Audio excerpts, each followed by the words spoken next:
என்னை பற்றி வந்து ஒரு 2-3 விமர்சனங்கள் வந்து சோசியல் மீடியாவில் அரசியல் உலகத்தில் பரவலாக வந்து பரவி, அதுக்கு வந்து நான் வந்து விடை கொடுக்கலன்னு சொன்னால் அதே வந்து உண்மை ஆகிடும் அப்படின்னு ஆகிடும்.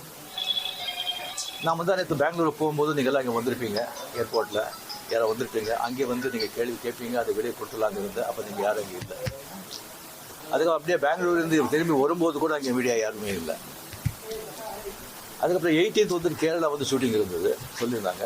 அப்போ வந்து நான் விடை கொடுத்துடலாம் அப்படின்னு நினச்சிட்டேன். நீங்கள் அங்கே வரலன்னா கூட முதல்ல சொல்லிவிட்டு அங்கே வர சொல்லி விடை கொடுத்துடலாம் நினச்சேன். அது ஷூட்டிங் வந்து போஸ்ட்போன் ஆகிடுச்சு. ஸோ இங்கே ரொம்ப இன்னும் தள்ளக்கூடாது அப்படின்னு சொல்லி உங்களெல்லாம் நான் கூப்பிட்ருக்கேன். ஃபஸ்ட்டு வந்து தேர்தல் முடிவுகள் வந்த உடனே நான் வந்து ஸ்டாலின் சாரை போய் பார்த்தது, அது கொஞ்சம் விமர்சனங்கள் வந்தது. ஸ்டாலின் சார் அவர்களே என்னுடைய 38-40 ஆண்டு நண்பர். என்னுடைய நட்பு கொள்கைகள் அரசியலுக்கு அப்பாற்பட்டது. ஜனநாயகத்தில் வந்து தோல்வி வெற்றி சதகம் இருந்தாலும் ஸ்டாலின் அவர்கள் வந்து அந்த குளத்தூரில் வந்து தோற்றது எனக்கு கொஞ்சம் சங்கடமாக இருந்தது. அதுக்காக ஒரு நண்பனுங்கிற முறையில், நட்பு முறையில் அவரை போய் நான் பார்த்தேன். அதுக்கு வந்து நான் வந்து எங்கள் விஜய் வந்து அரசியல் சிஎம் ஆகக்கூடாது, போர் வரக்கூடாது, அதை தடுக்கிறதுக்கு வந்து ரஜினி அங்கே போயிருக்காங்க, வேறு ஏதோ 2 பெரிய பார்ட்டியை வந்து சேர்க்கணும்னு சொல்லி பேசுகிறாங்க அப்படின்னு சொல்லி விமர்சனங்கள் வெளியே வருது.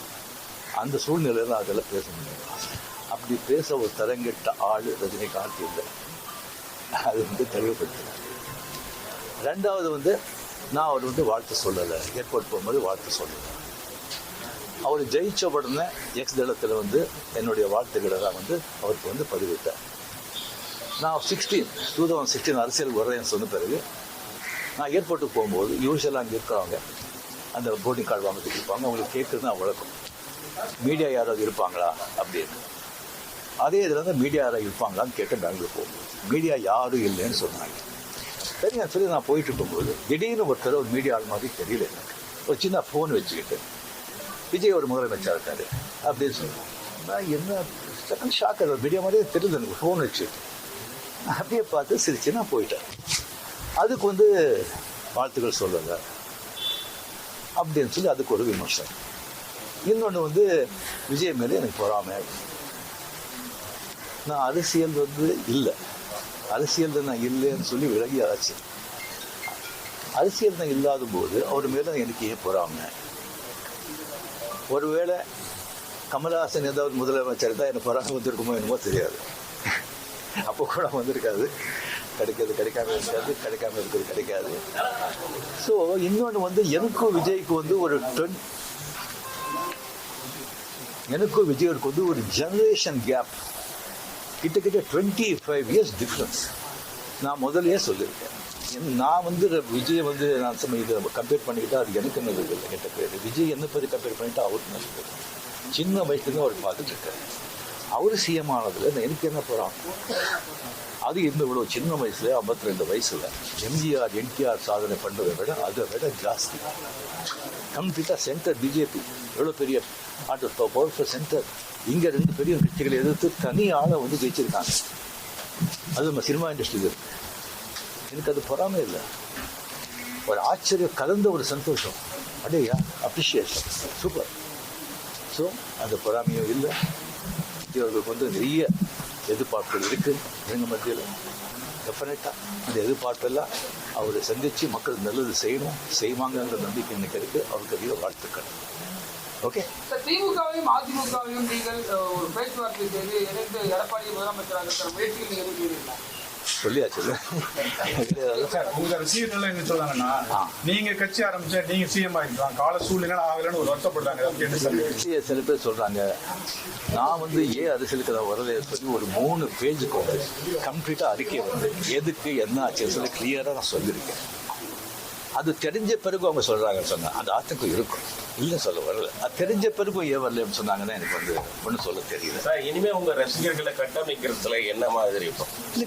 நான் முதலே சொல்லியாச்சு. அவங்க எந்தெந்த பார்ட்டி எந்தெந்த விஷயம் பண்ணுறீங்களோ அதை நீங்கள் தாராளமாக நீங்கள் போங்க அப்படின்னு முதலே நான் சொல்லியாச்சு. எத்தனை மாட்டி நான் சொல்லுவேன், நீங்களே சொல்லுறது. ஆக்ட் பண்ணுறாங்களே சொன்னால் அரசியல் வேறு, ஆக்ட் பண்ணுறது வேறு. ஆக்டிங் வச்சோன்னா ஹெல்த் வந்து எப்போ இதாவது நான் ஆக்ட் பண்ணலாம், நீங்கள் வரலாம். அப்படியே அதை பாதிச்சக்காக ஒரு ப்ரொடியூசர் பாதிப்பாங்க. அரசியல் வச்சா பெரிய ரெஸ்பான்சிபிலிட்டி. கோடி மக்கள் அவ்வளோ ஈஸி இல்லை. இப்ப நேத்து கமல் சார் வந்து சந்திச்சு 6 கோரிக்கை விட்டிருக்காரு திரையுலகத்தை பத்தி.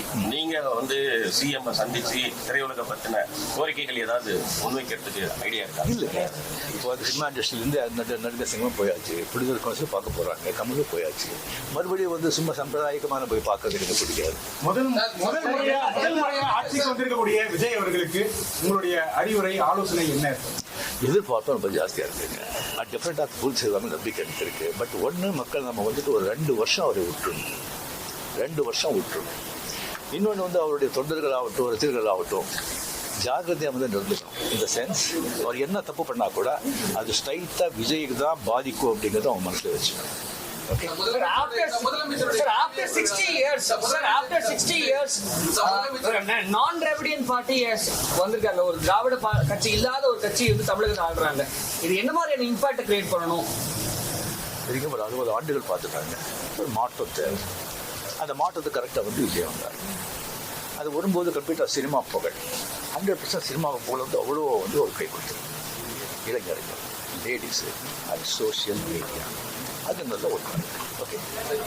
முதலமைச்சருடைய பதவியேற்பு விழாவில் நீங்கள் விஜய் பதவியேற்கும்போது உங்களுக்கு அழைப்பு வந்திருந்தா நீங்கள் கலந்து கொள்ளாத போதும் அது ஒரு சமூக வலைதளங்கள் கருத்துக்களை முன்வைச்சிருந்தாங்க.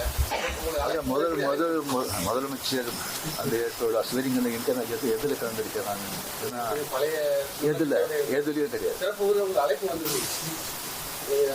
இன்னும் ஸ்வீரிங்கனே பண்ணலைங்க. அது அழைப்பு நான் வந்து 96 தான் கலைஞர் இருக்கும்போது அவர் இருக்கும்போதே நான் வந்து அப்போ நான் போகல. 15 டேஸ்க்கு அப்புறம் நான் வெளியே போயிருந்தேன். 15 டேஸ்க்கு அப்புறம் வந்த பிறகு கலைஞர் சார் கேட்டார், உங்களை பார்க்கணும், நான் வரட்டா நீங்கள் வரீங்களா? ஐயோ நானே வரேன்னு சொல்லி அவர் வீட்டுக்கு போய் நான் உணர்த்துக்க சொன்னேன்.